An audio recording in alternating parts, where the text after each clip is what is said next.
This is Brianna, she, her, and this is Amore360. And I'm Kiya, Kersh, she, her. Today we're discussing the sense of awe and how that relates to immersion and immersive experiences. Well, let's dive in. What is awe? Awe is an emotion that we feel as humans when we experience something that's larger than ourselves. So you can imagine if you go to the Grand Canyon or if you see the pyramids, you see something that is so large, so epic that you're actually affected physically. Your body will be affected and will respond physically to the emotion that you're feeling in that moment. So maybe an IMAX screen or a film or some other work that's on an IMAX screen. Could that be considered something that would induce awe? Definitely, actually, given the size of the screen. And in fact, that's actually something they're really going for, is to generate that sense of awe in people through their content. It's not completely immersive, but they have curved IMAX screens to make it more immersive. And we're going to talk about why immersive experiences specifically generate a sense of awe and how that sense of awe can actually help you physically through lowering your stress and improving your health by affecting your vagus nerve, which is what we're going to talk about. Well, so maybe we should get into the physiology of awe. How does the vagus nerve play a role? And we're not saying Vegas, right? We're saying VAGAS, right? Yeah, vagus. Okay, I'm not the sure vagus nerve, vagus. right. Let's call it the vagus nerve. So we have two types of nervous systems. We have the sympathetic nervous system, which governs fight or flight, and then we have the parasympathetic nervous system, which the vagus nerve governs. And so the vagus nerve is attached to the brainstem and is affected by emotion. Is affected by your what you see, what you hear, what you feel, and then it transmits signals to your lungs. It can change your breathing. It affects your digestive system. It affects your heart rate. And these three things also, when they're always kind of in a state of fight or flight, that actually is what creates a sense of stress and is actually harmful to the body. So calming this vagus nerve is actually a really important way of reducing stress and helping your body naturally heal. So by creating relaxing situations, meditation is one way to calm the vagus nerve, but also experiencing awe actually has been scientifically proven to calm the vagus nerve. Okay, well, what is some of this scientific research? So in 2003, the University of Berkeley released a study on the science of awe specifically, where they surveyed about 5,500 people and created scenarios to measure their heart rate and their breathing. And what they found, there was a couple of findings that they found that create a sense of awe. So one of them is a sense of scale, like what I mentioned before. The sense of scale is not by itself won't create a sense of awe. There also has to be what's called a need for accommodation. So perceived vastness. So need for accommodation is simply something that violates our normal understanding of the world.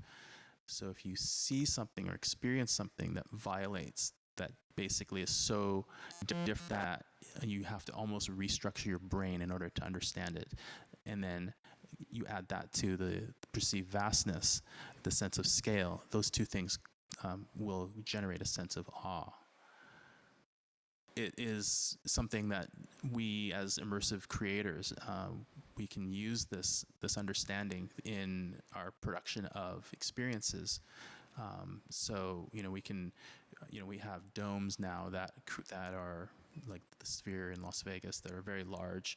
We have VR experiences. We can use sense of scale. We can use the need for accommodation. We can create experiences that take people out of their normal world and then and you can create a violation of their normal understanding of the world. So you can create something that's very surreal.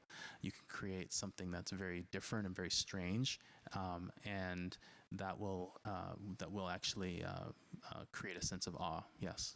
Now, why are you using this word violation?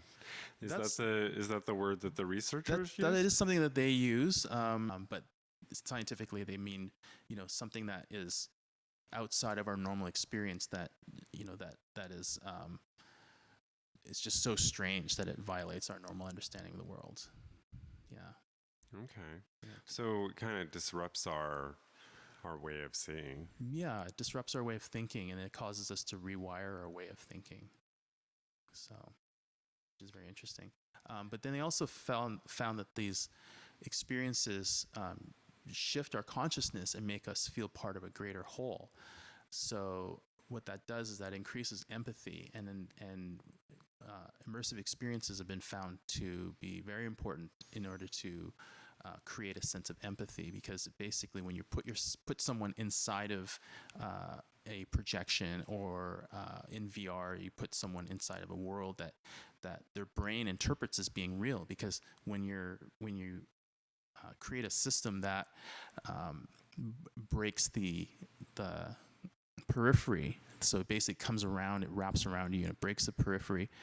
So like a normal screen, when you look at a normal screen, it's basically you see the world in your peripheral vision. But if you have an immersive experience, then you see just the immersive experience. Your brain starts to believe more and more that it's actually a real experience, especially if it's more photorealistic. And what that does is it basically affects us physiologically.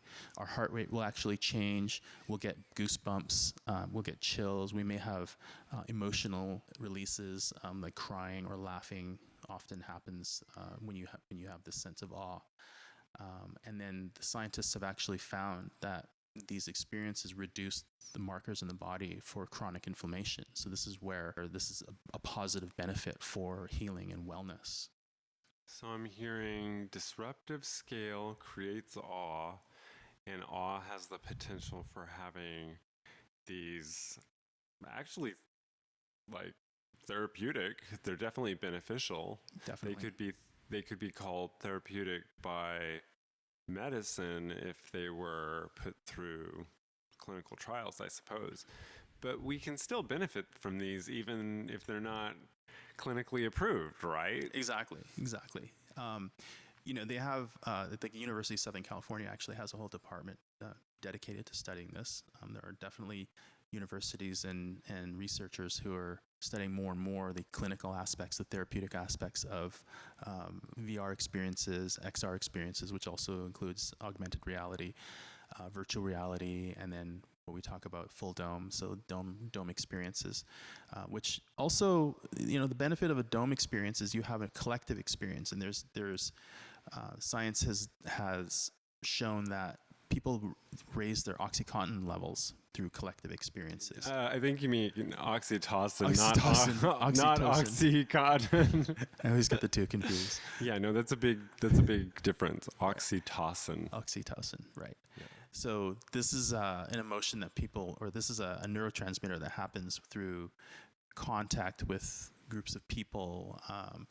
Hugging someone will do the same thing. So having a collective experience of awe is a very powerful method of raising the oxytocin levels Without having to touch anybody. Exactly. That seems pretty powerful. Yeah, it definitely is. I think that a VR experience is a little bit more isolating, but it's still very powerful because you're taking people to another place. You're taking people to another experience that takes them outside of their normal everyday human experience. And the technology is getting better and better. The graphics are getting better, more photorealistic. The frame rates are starting to get higher, which is really important because... Okay, you're starting to lose the less technical Okay. of us. But what I'm hearing today is awe is a thing. Yes, The vagus nerve has a role to play. definitely. And there's more and more science research focused on awe and the science of awe. Absolutely. And there's more attention being focused on the science of awe And we in the immersive world are really interested in finding out more and more of that science because it validates what we're doing. Well, and it validates what we've known for years, right? Yes, exactly. Yeah. That entertainment is healthy. Entertainment has beneficial impacts for our health. Absolutely. Yeah. So what would you like people to do now?